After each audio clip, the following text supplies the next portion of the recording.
láti ṣe ohun tí ó dùn yìí kọ́ ló ló parí lórúkọ Jésù Kristi eré yẹn yóò já sí asán. Ó sọ àsọtẹ́lẹ̀ sí orí ènìyàn kan láàárọ̀ ìwé pé gbogbo eré Sátánì láti ṣe ohun tí ó dùn ọ̀tọ̀ ní kò yí kọ́ lórúkọ Jésù kò já sí asán. Màmá mo sọ àsọtẹ́lẹ̀ sáyé rẹ̀ lórúkọ Jésù Kristi Násárẹ́tì òun lọ́nà ọ̀sẹ̀ tí ó dùn ọ́ lórúkọ Jésù kò ní ṣẹlẹ̀.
pariwo dáadáa.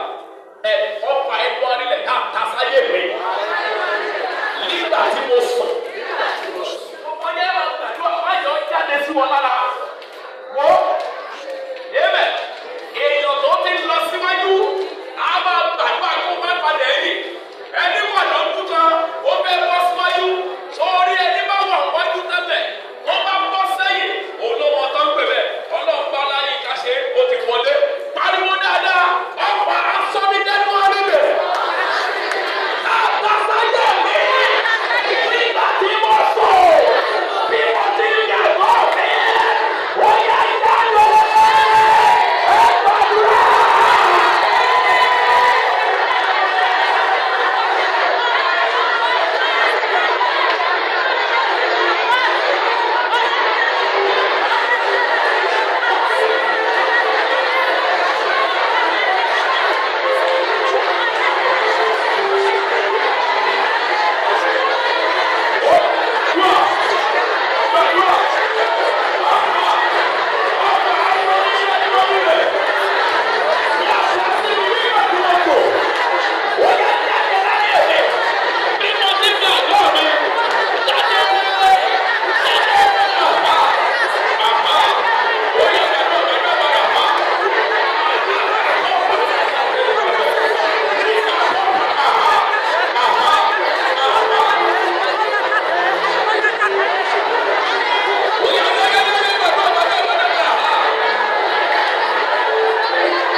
Ọ̀tá fàyè ìyá, mo wá sunkún, ó kò ní kó yín lọ.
ayé mi lórúkọ Jésù ẹ jáde àbínú. Ayé mi lórúkọ Jésù ẹ jáde. Ọwọ́ ìlà àbúrò. Ayé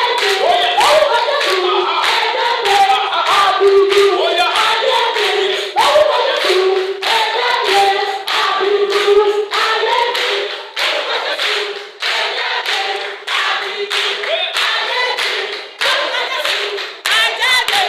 àbínú. Ayé mi lórúkọ Jésù ẹ jáde àbínú.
Ọba mi.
pásítọ̀ wọ́n ní ẹ̀ wọ́n ti ọ́dà ọ̀rẹ́ bí ìbá wọ́n ti bìrì ìwé àbílẹ̀ máa ń pè wọ́n ti ṣe bìrì ìwé lòdòdò àkójọ ti kó sọ́ọ̀rọ̀ wọ́n ti ẹ́ ti sọ́ọ̀kọ̀ wọ́n ti kó sọ́ọ̀kọ̀ wọ́n dẹ̀ ti lọ sọ́ọ̀kì ṣe bìrì ìwé ó ti ọ́dà ọ̀rẹ́ bí ó wá ní òun á ká àláyé sí nígbà tó wá di pé ó bẹ̀rẹ̀ iṣẹ́ pẹ̀lú bíi 600,000 naira láàrin oṣù mẹ́ta lẹ́yìn tó lálàá ló wá rí i wípé kò lè ta 100,000 mọ́ nígbà yẹn ló wá wá. wọ́n ti ṣe delivery. mo gbàdúrà àlá àwọn àníjẹ́ tó ti lọ tó ọ̀rọ̀ sí wa tó sọ yẹ ẹ̀ ní wọ́n ti wà ẹ̀jẹ̀ tẹ̀lé wọ́n pa á lẹ́.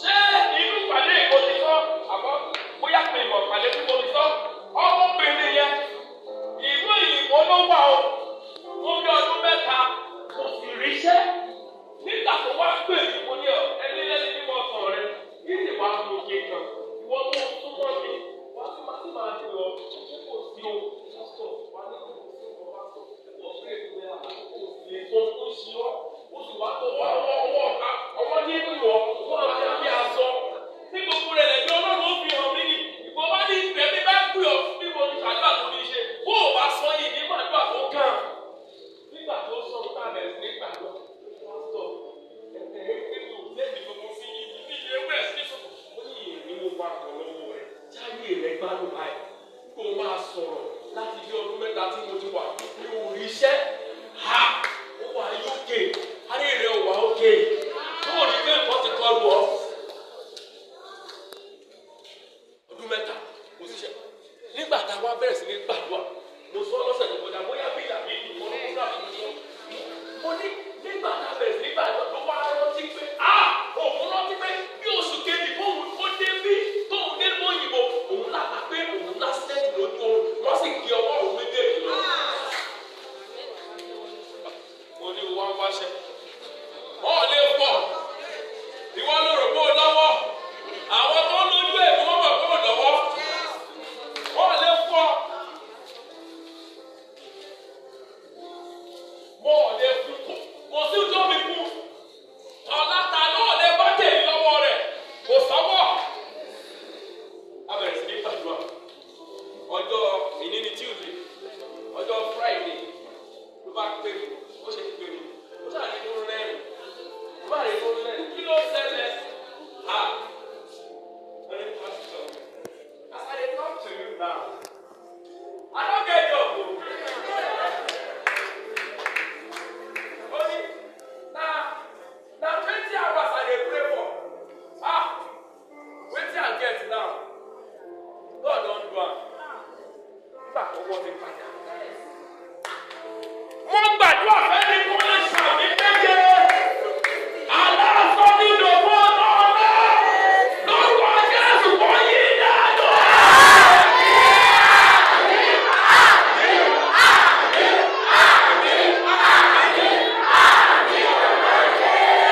Ẹ pariwo orúkọ Jésù lẹ́ẹ̀kan. Ẹ̀jẹ̀ Jésù wọ̀ nígbà méje. Àlá ọ̀fà aṣọ nínú owó tó kọjú ayé mi. Ọ̀fà aṣọ nínú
orúkọ Jésù lẹ́ẹ̀kan. Ẹ̀jẹ̀ Jésù nígbà méje wọ́n ti pè é. Ọ̀pọ̀ ìlàkójọ. Wọ́n bẹ lára mi. Bí mo ti rí àbọ̀ mi, ó yà jáde. Ọ̀pọ̀ ìlàkójọ. Ọ̀pọ̀ owó. Wọ́n bẹ lára mi. Ó yà jáde. Àdúrà. Ẹ̀jẹ̀ Jésù.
bíbélì jẹ́ pé nígbà tí Ọlọ́run rán Dáfídì lọ́wọ́ ìkọ́nà àwọn ọmọ àwọn tó wá kó wọn lẹ́rù wọ́n fi ilẹ̀ ló gbọ́ náà orúkọ Ọlọ́run kan tó ń ṣe wọ́n fi ilẹ̀ pé kúrò ara rẹ̀ òyà wọ́n kú sóbì báyìí Ọlọ́run wà á pa ebi pa fún bí ọjọ́ mẹ́rin pẹ̀ nígbà Dáfídì débẹ̀ ó ní pé ẹ̀rọ lọ Dáfídì ò sí mọ́ wọ́n bá gbé wọ́n tọ́jú rẹ̀ wọ́n fún lóúnjẹ ẹni tó ń ràn lọ́wọ́ tí sọ́ọ̀bù rẹ̀ ó fi kú padà ó pàṣẹ.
Àdúrà oníṣẹ́kẹ̀rẹ́tì lórí òkè iná àti iṣẹ́ ìyanu. Àdúrà oníṣẹ́kẹ̀rẹ́tì lórí òkè iná àti iṣẹ́ ìyanu. Oníṣẹ́kẹ̀rẹ́tì lórí òkè iná àti iṣẹ́ ìyanu.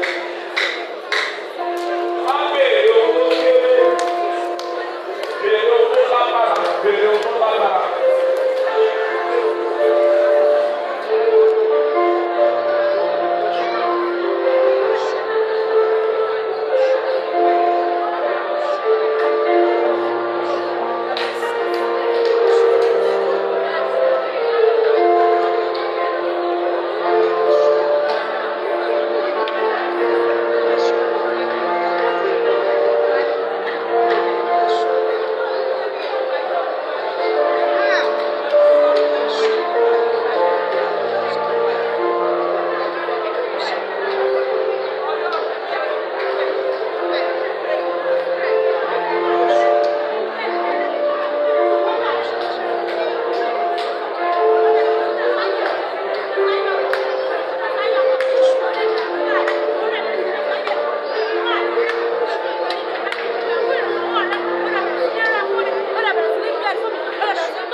Orí kẹẹ̀ẹ́dógún, ẹsẹ̀ kẹtàdínlógún.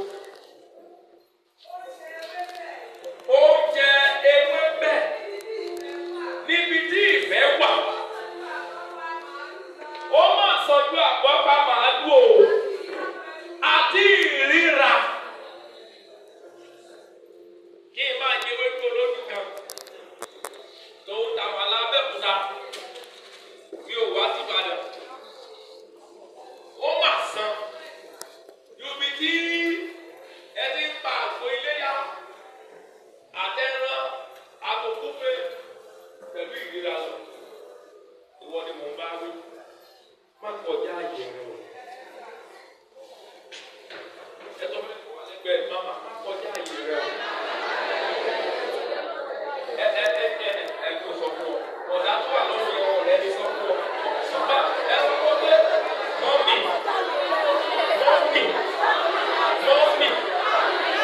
ọdún lọ sópin ẹ má kọjá yìí ẹ mama òkèlè gbígbẹ tó ń ta láàfíà ó sọ̀rọ̀ lu ẹnu àkọ́pá àti ìjà lọ.